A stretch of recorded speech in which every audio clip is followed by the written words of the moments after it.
ঘরোয়া পদ্ধতিতে বানিয়ে নিলাম রেস্টুরেন্টের মতো বাড়িতে পিৎজা।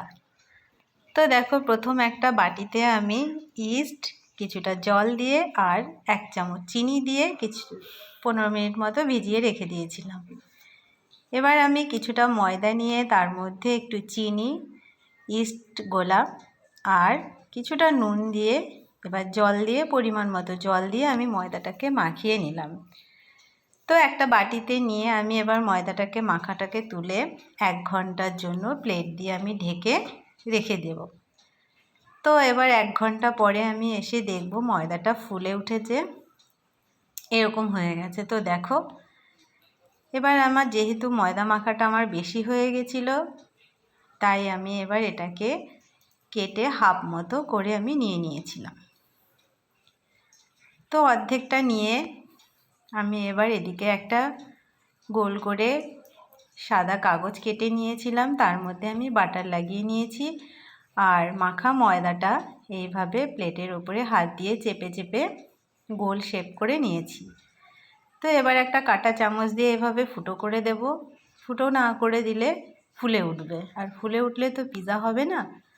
তো ওপর থেকে আমি এবার দিয়ে দিলাম মেয়োনিজ দিয়ে পুরোটা মাখিয়ে নেব।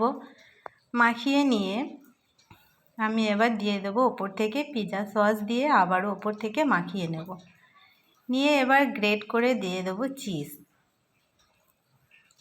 চিজ দিয়ে দেওয়ার পরে আমি এক এক করে কেটে রাখা ক্যাপসিকাম, পেঁয়াজ আর টমেটো ওপর থেকে সুন্দর করে সাজিয়ে দেব। আর আমি চিকেনটাকে ছোট ছোট করে কেটে ভেজে নিয়েছিলাম, আবারও ওপর থেকে গ্রেট করে চিজ দেব। তো এইভাবে দেখো, চিজ আমি প্রায় অনেকটাই দিয়েছিলাম। তো দিয়ে আমি এবার একটা ফ্রাই প্যানে কিছুটা জল দিয়ে, ফ্রাই প্যানটা যখন গরম হবে ওপরে তুলে দিয়ে আমি এবার ঢাকনা দিয়ে 15 মিনিটের মতো ঢেকে দেব। 15 মিনিট পরে আমি ঢাকনা তুলে দেখব পিৎজাটা রেডি হয়ে গেছে। তো দারুণ হয়েছে। এবার আমি এটা ছুরি দিয়ে এইভাবে কেটে পরিবেশন করব। তো যাই হোক, আমি বাড়িতে প্রথম পিৎজা ট্রাই করেছিলাম, আমার পিৎজাটা তো খুব সুন্দর হয়েছিল।